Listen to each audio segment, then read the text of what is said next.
I'm glad you can join me again. My name's Holly, if you don't already know. If not, welcome back. I'm glad you joined me again. As you can see, the Christmas tree is up and it looks bare in some places, but that's because my littles dressed the tree pretty much and I don't have the heart to move them. It was done by them and I feel like it's an accomplishment, an achievement for them, and they love seeing the trees. So if it makes them happy, I'm happy with that. I'm trying this year to let go of all being perfect and looking beautiful and being like, you know, like aesthetically pleasing. I'm just trying to let go and let the tree be for my little ones. Because at the end of the day, Christmas is about the littles and about having family time together and making memories and those traditions. So today's video is going to be about how can I be more mindful and more eco and more resourceful at Christmas time. Now, if that's what interests you, then stick around and I'm going to share with you tips of how I make it a little bit more mindful, a little bit more thoughtful and sustainable, that work well for us and may work for your family too. So here we go. Tip number one is buy experiences. So it's all very well buying gifts that little ones have got to open, but it's even better when you can get an experience, because children get a lot of toys on Christmas Day. We all know that. I did read somewhere that children get up to 70 toys a year. Like, that is shocking, no? Shocking. That includes toys from fast food meals, that includes bouncy balls, that includes getting things out those little machines. So yeah, for Christmas Day, I feel like we still go a lot overboard of what we actually need and forget about the traditional side and about making traditions and making memories and being there as a family and having that extra time, because a lot of us don't have that extra time, and at Christmas time everything seems to slow down and there is a lot less going on. So invest in those experiences. Buy season passes or annual passes for aquariums or theme parks that little ones really enjoy. Or I know there's CBeebies World. I don't know if you can just go there for a day. If not, maybe book a night and a day so the family can enjoy time there. Or if you are the mum, dad, or the carer of the little one, buy that so they're great thing to look forward to. You can give them in a little photo and say, look, this is where we're going to go, and they're going to absolutely love it. Or you can wrap up something that kind of equates to CBeebies World that you've got in your house, and then go, we're going to go to CBeebies World, or we've got passes to go to the theme parks, and show like roller coasters or like a YouTube clip of roller coasters and things like that.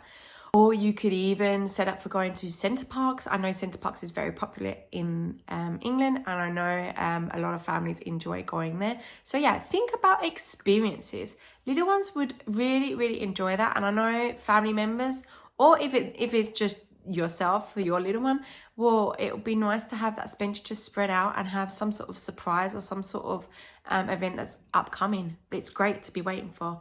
Now, tip number 2, subscription. You could buy some subscription boxes, play kits, magazines. Now, I love Every. I know a lot of people say, but children have a lot of toys, so you don't really need any more. I find Love Every is great for little ones. I find it is great for if you're unsure of what to get for little ones. I find it's much better for younger ones. Older ones, they start getting their own opinions, start forming what they like to do. It really depends on what family members want to do or what you want to do with your little one. But I think they're a really great option too. They also hold their retail value, which I think is fabulous. You've got Oh My Baby box as well, which is like a toy subscription kit.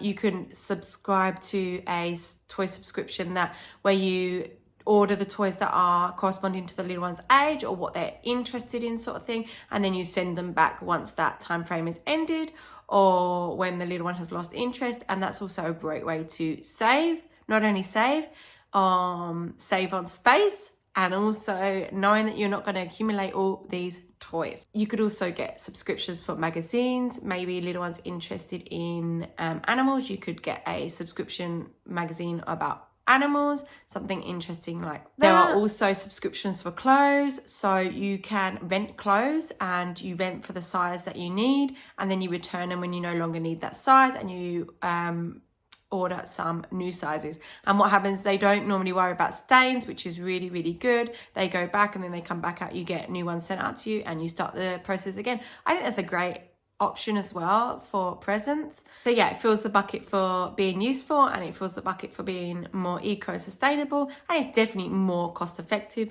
and it's a great way because you could subscribe to that for a year for the family, and then that's one expenditure they are not spending for that year.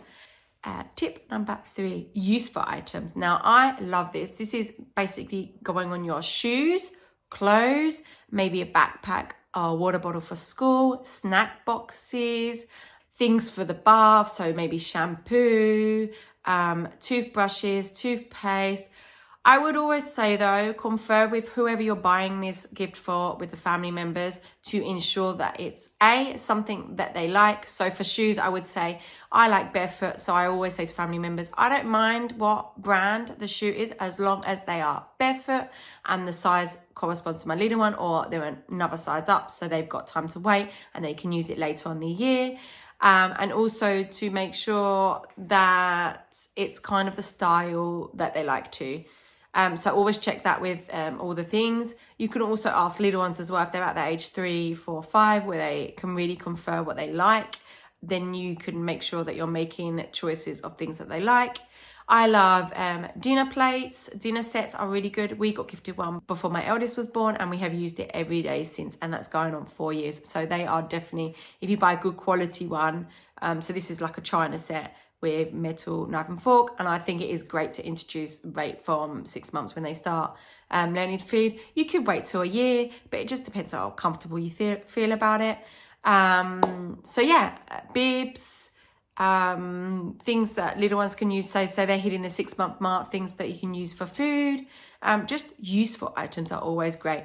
And to be honest with you, little ones are not really that interested what's inside normally. They're normally interested in the wrapping and unwrapping and going, oh wow, that, ooh, kind of like that sort of like feel about it. They're not really into they're not really, but below the age of 2, 2.5, they're not really into what's in the gift. They're more interested in the box, to be honest with you, and that is the truth.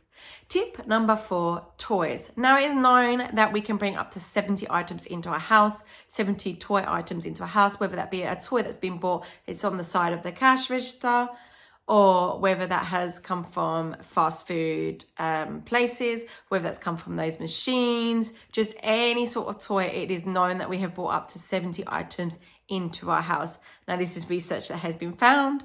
Whether it's true or not, it depends on each family and each circumstance, but that's probably true for quite a lot of us. So my thing is with toys, I'm not going to say to you don't buy toys, because I want to do a video about toys that I think are really worth investing in. I want you to think about the types of toys you're bringing in, and whether they're going to be sustainable, whether they're going to be ecological, whether they're going to be long lasting, whether the quality is great, and whether they're going to be durable, sort of thing. So really think hard about these toys.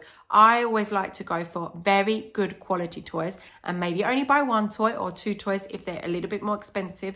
The more you tend to find, the more that you do pay and the more research you find out about particular brands, the better off the toy is, and the better resale value that it has, and the better chance of you finding it secondhand, and also finding it in really, really good conditions. So yes, the quality of toys does definitely matter. I would say always invest in something wooden over plastic. However, if you're buying secondhand, buying plastic secondhand, as long as it looks good and still gets a few more years out, is great too. But I would always say go for your wooden toys, and definitely do your research about what kind of toy. So look at toys that are going to last over a few age years, not something that's going to last only 6 months, from 6 months to a year. Oh, because it's designed mainly for the little ones. Babies tend to grow out of baby toys very, very, very quickly. I have heard other parents say, when they've got siblings, that my baby likes playing with the same toys as my eldest. So if you've got them quite close in age, you have to be careful of choking hazard. But things like magnetic tiles, cars, dinosaurs, I know that my little one, who is 2, definitely loves playing with the cars. Yeah, they have bits that he could choke on. However, if I'm supervising and he has stopped mouthing a lot of things, I know he's going to be fine with those toys. And that all comes down to preference to each parent as well.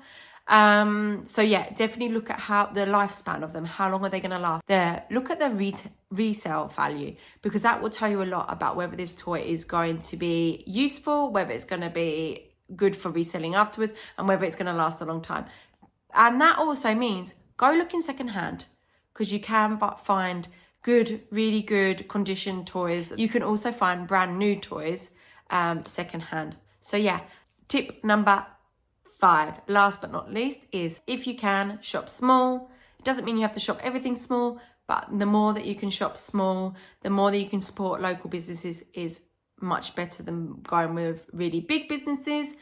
And I always say buy homemade items that are made like personalized, because the quality and the for me, it's the feel when you receive these items are just so much more feeling and mindful.